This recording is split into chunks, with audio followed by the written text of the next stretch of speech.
सपना एक देखोगे मुश्किलें हजार आएंगी, लेकिन वह मंजर बड़ा खूबसूरत होगा जब सफलता शोर मचाएगी। नमस्कार, मैं हूँ आरती शर्मा और आप सभी का मेरे YouTube चैनल में स्वागत है। आज की हमारे चर्चा का विषय है संयुक्त व द्वित्व व्यंजन। विषय बड़ा ही सामान्य है, परंतु कई प्रतियोगी परीक्षाओं में इससे संबंधित कुछ प्रश्न पूछ लिए जाते हैं। जब हम वर्ण विच्छेद करते हैं तब हम जो है अटक जाते हैं कि द्वित्व व्यंजन जो है, संयुक्त व्यंजन जो है, उसमें हम किस तरह से विभाजन करेंगे। तो चलिए इसी का हम आज अध्ययन करते हैं। संयुक्त व्यंजन जो कि हमारी वर्णमाला में शामिल है, वर्णों में स्वर और व्यंजन जब हम लोगों ने पढ़े थे तो उस समय हम लोगों ने पढ़ा था कि सबसे आखिर वाली लाइन जो संयुक्त व्यंजनों की होती है, वही संयुक्त व्यंजनों का हम अध्ययन करेंगे कि वे कौन से व्यंजनों को जोड़कर बने हैं। संयुक्त व्यंजन कौन से हैं?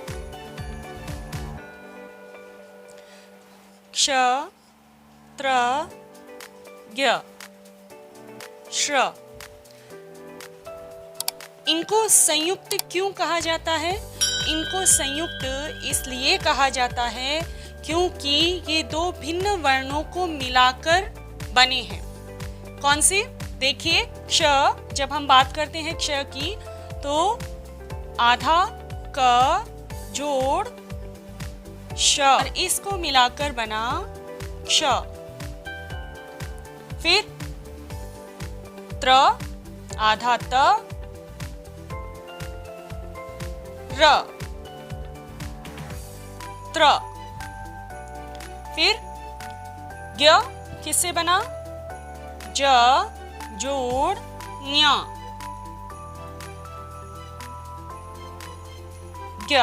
फिर उसके बाद में श्र, श आधा, फिर र पूरा श्र। इस भांति ये संयुक्त व्यंजन जो है वो बने हुए हैं।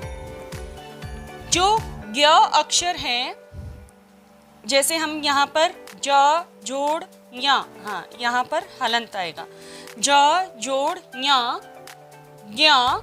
तो ये जब हम पढ़ते हैं तो संस्कृत में अगर इसका उच्चारण होगा, इस अक्षर का अगर संस्कृत में इसका उच्चारण होगा तो बोला जाएगा न्या।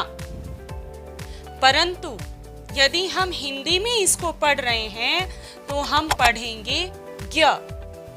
जैसे ज्ञान, ज्ञानी,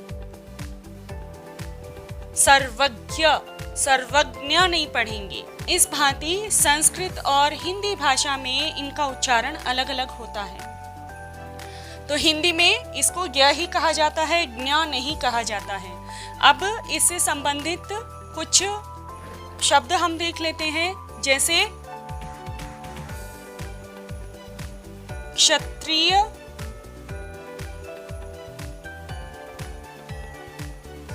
त्रिशूल,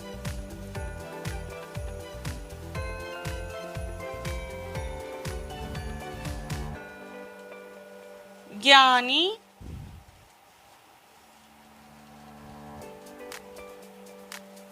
श्रवण।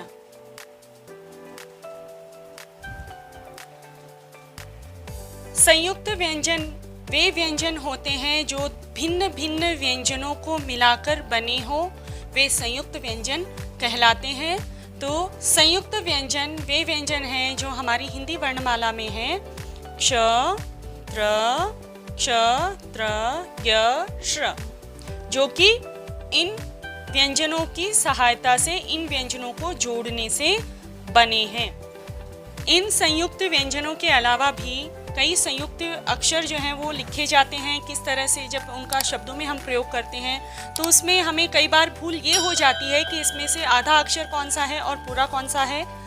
इसके कुछ उदाहरण हैं, वो हम देख लेते हैं। तो इसके उदाहरण देखिए, जिस तरह से यहाँ पर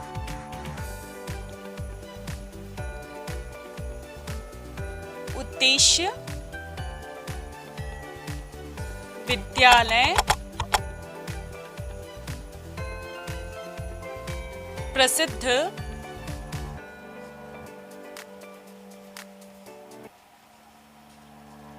विद्वान,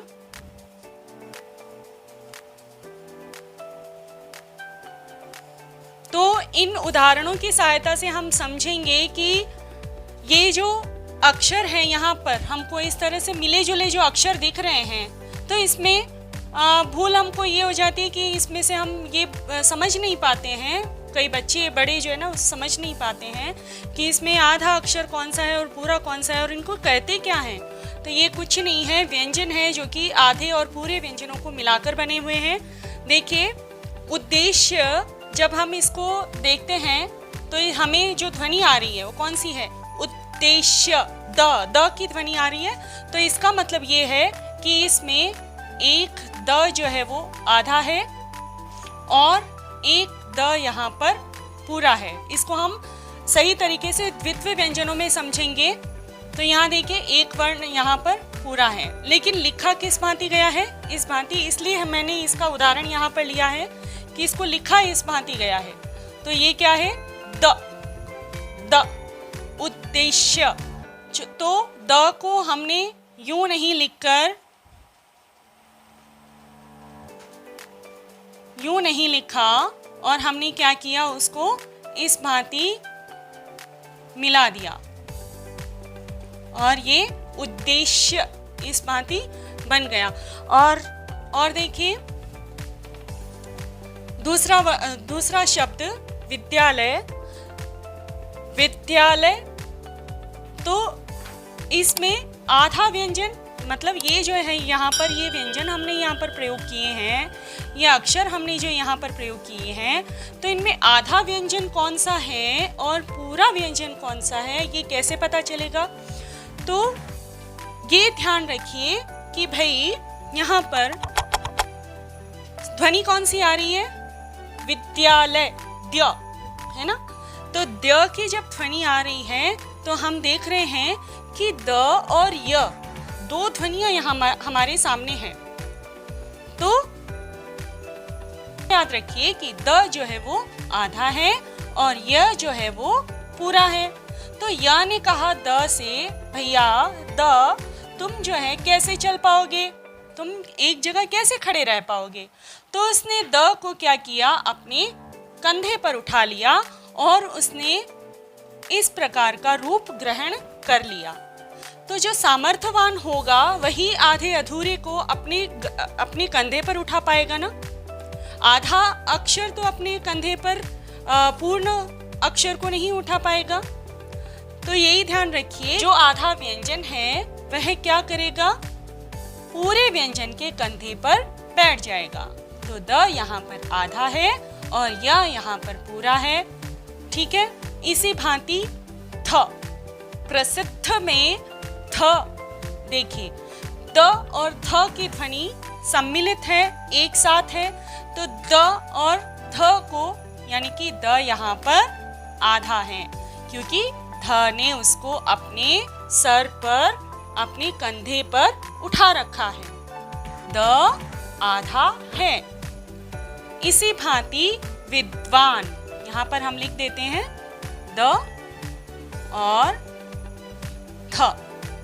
इसी भांति विद्वान, व, समझ गए, व पूरा है और द आधा है।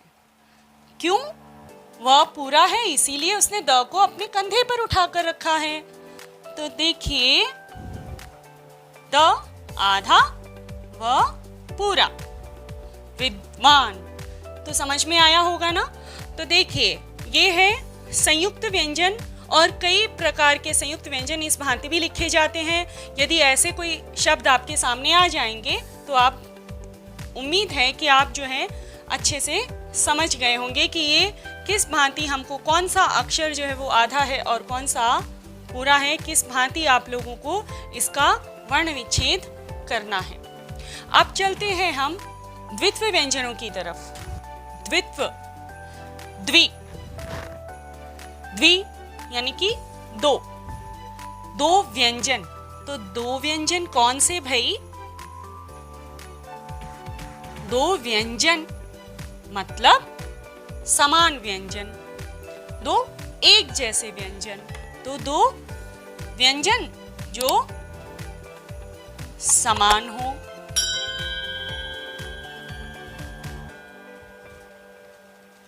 दो व्यंजन जो कि समान हो। अच्छा, समान हो मतलब एक आधा हो और एक पूरा हो। जैसे आधा क जोड़ क, तो क। इसी तरह से म, आधा पूरा, इसी तरह से म आधा और पूरा म। इसी तरह से आधा च और पूरा च, च। ग आधा और पूरा ग, ग।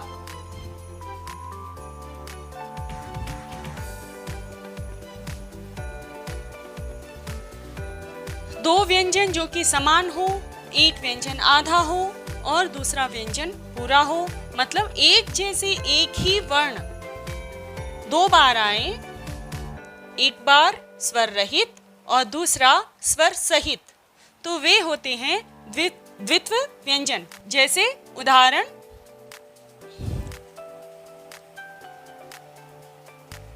चक्की,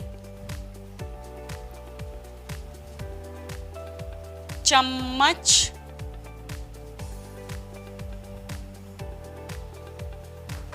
बच्चा,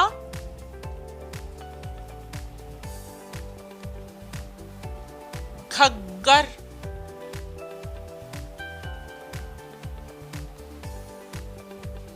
और देख लेते हैं जैसे टक्कर। तो समझ रहे होंगे आप लोग कि ये जो व्यंजन हैं, एक जैसे जो व्यंजन हैं यहाँ पर आए हैं, आधा क, आधा म, च, ग, क, क। तो ये जो हैं क्या हैं, ये सभी जो हैं वो हैं द्वित्व